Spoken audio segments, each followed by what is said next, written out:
بسم الله الرحمن الرحيم dhammaan waan salaamayaa gudoomiyaha degmada Cabdisaaq Axmed Tooxire gudoomiye ku-xigeenka weeye iyo baada saxaafadda oo ah yaa u maqan Imaan Maxamed Gaani halkan waa kaamka Allaale degmada Galdogob waxaan leeyahay raashinkan waxaana soo gaarsiiyay u maqan waa sokor iyo bur iyo bariis iyo baasto ka kooban yahay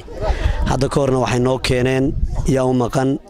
sidoo kale sokor iyo bur iyo bariis iyo saliid waxayna soo gaarsiiyeen hadda sidaad u aragtaan musqushan labada musqulood oo meesha ka dhisan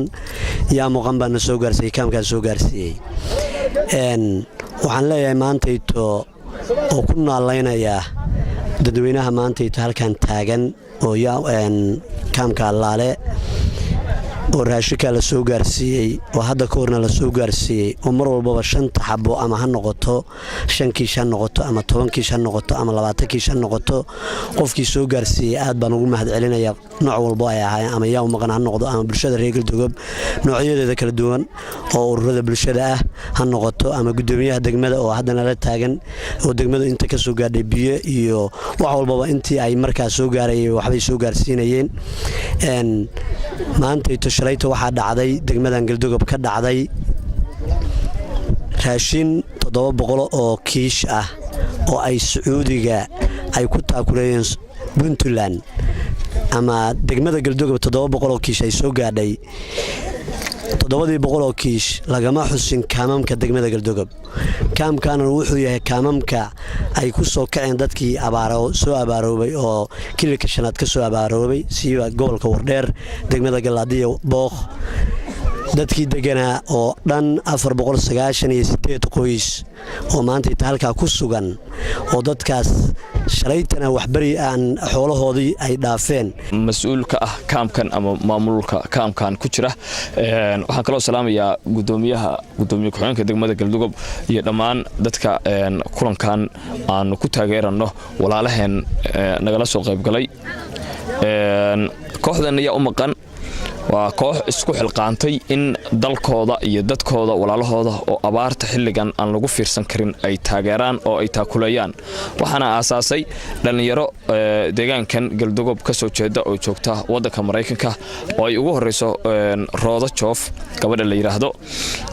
waa run Cusmaan sida uu sheegay waxyaabo badan oo aan ku taakulaynayo halkan aan ku soo koobi karin kaamkan dadka jooga baa jira waxaan ognahay dadkani in nolol aad u adag maanta ay ku nool yihiin abaarta iyo ciridda iyo kuleylka haraad waxa soo dhan in ay ka jiraan halkan baan ogsoonahay waa u qareemayna anagu wax kale oo aan u qaban karna ma jirto inaan dadka iyaga u qareeno aan wareysano warbixino ka duubno adduunweynaha u gudbino dadka Soomaaliyeed ee dibadaha jira ee qurba joogta ah iyo kuwa dalka jooga maanta waxay dhaliyeen gool lama ilaawaan ah waxay ina dareensiiyeen in dadka Soomaaliyeed inay iyagu isku filaansho gaari karaan inta iyagu ay wax isku qabtaan oo walaalahood kuwa dhibaataysan la maaliyo maanta waxaan ka baranay qurba joogteena Soomaaliyeed ee wadanka dibadiisa jirta haddii aan u soo noqdo raashinkan yar waan ognahay inuu yar yahay laakiin anagu waxaan keenay wixii aan u awoodnay waxaan ka soo qaadnay hadba meel baan wax ka soo qaadnaa marka wixii loo ku dhiibo dadkanaga waa u keenaa waa soo gaarsiinaa tana yar iyo intani way yar tahay looma geen kara ma neeraahno waxaan idin sheegnaa walaalayaal maantay $100 iyo $200 dad Soomaaliyeed bay wax taraysaa oo wax tar u tahay ha kala baqaylin ha kala xishoonin intani waxba ma la eka ha oranin $200 hadii dadka kaamkan jooga loo soo diro waxbay u qaban kartaa $3 baa qof Soomaaliyeed oo halkan jooga dabka u shidi karasa oo dabku ka dansan yahay haddaan u soo noqdo raashinkan lacagta aan ku soo iibinay waxa noo dhiibay gudoomiyihii hore ee gobolka Mudug Maxamed Yuusuf Jaamac Tigay oo dhawaan kaamkan yimid oo soo booqday xaaladda kaamkan aan uga waranay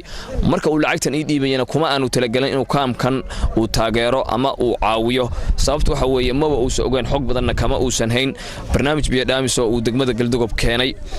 markii uu keenay ayaanu uga waranay xaaladda meesha tan ka jirta kadibna wuxuu yiriniyow intaas baan idin dhiibayaa $540 oo uu soo dirsaday nin walaalo ah oo jooga wadanka Australia oo la yiraahdo Ahmed Umar Maxamuud 500 iyo wax lacagtaas waxay $560 sida uu sheegay Maxamed Yuusuf Jaamac $20 waxa lagu soo gaday boorka halka ka muuqanaya oo ay ku qoran tahay cidda lacagtan soo dirtay iyo meesha lacagtani ay ka timid waxa soo hartay $540 ayuu Maxamed Yuusuf Jaamac ii dhiibay $540 $530 ayaa raashinkani ku fadhiyaa qiimihiisa waxa ka soo hartay wali wuxuu ku fadhiyaa $500 iyo $8 $528 $2 ayaa ka soo hartay $2 oo ka soo hartayna waxaan ugu soo iibinay buskutkan oo cake loo yaqaan nooca cake loo yaqaan oo aan ugu talagalnay inaan ku farxad galino ubadka yar yar ee halkan jooga walaal maantay dadkaagii adiga ayay ku sugayaan $10 oo soo hartay baan ka tagay $530 xisaab $10 oo soo hartay gaariga soo qaaday iyo xamaalka oo kaamkan keenay baanu siinay oo waxaanu u siinay khidmad ahaan dadka anagu waxna loo kugu dhiibo inaan ugu shaqeyno oo u maamulno mooyaane حتى خرجك كوبا حيا شغادة لو قابنايو وانو حددناه sababtoo ah maantay maalin israaf ma ahan maalin wax badan oo faakihaysiya la sameeyo ma ahan waa maalin dadkeeni ay u dhimanayaan $1 $2 iyo $3 walaalayaal Soomaali weyn waxaan idinku baaqayaa kaamkan waxa ka jirta nolol adag garab buu idinkaga baahan yahay ilaahay baa deeqda bixiya laakiin ilaahay wuxuu uu yiri isku naxariista kaamka Allaale hadaan dhex taaganahay mujtamaca ku nool maamulkiisa iyo gudiyaashiisa iyo ragiisa iyo haweenkaba waan salaameynaa waxaan kaloo salaamayaa baahda saxaafadda oo yaa u maqan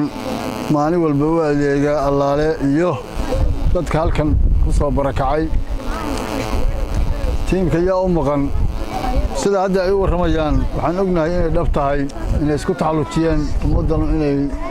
ilaahay baa wax nooleeyay inay wax nooleeyaan u taagan yihiin 24 saac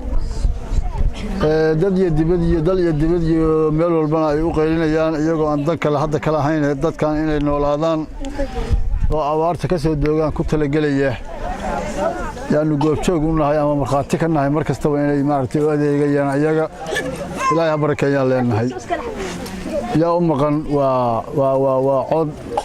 dhawaaq weeye iyaga magacyadooda magacyo kale leeyahay Maxamed Gaani dhalinyaradii magaalada weeye oo kacday runtii yaa u maqan marka sidaas bay waxay yihiin adeegayaal ku talagalay dadkan iyo walaalahooda baahan inay u adeegaan dadka la asaasay ama asaasay yaa u maqan aad iyo aad baan ugu mahadcelinaynaa rag iyo dumar ha ahaadeen waxaan leenahay waa mahadsantihiin waxaad wax tadheen walaalihiin waxaad wax tadheen qof baahan ilaahay ha tira baahidiina leenahay ajar iyo xasanaadna hayna ka siiyo intaa weeye waxaa soo hartay kaamka Allaale maamulka degmada iyo ciddii wax garanaysaba ama dal ha joogto ama dibad ha joogto maadaama ay ku nool yihiin dad aan waxba haysan qof haysta qorraxdan ma taagnaadeen bacda aragtayoo hal saac aan gudihiisa lagu fadhii karin ma hooy kama dhigteen qofkii awoodi kara inuu ka maarmi lahaa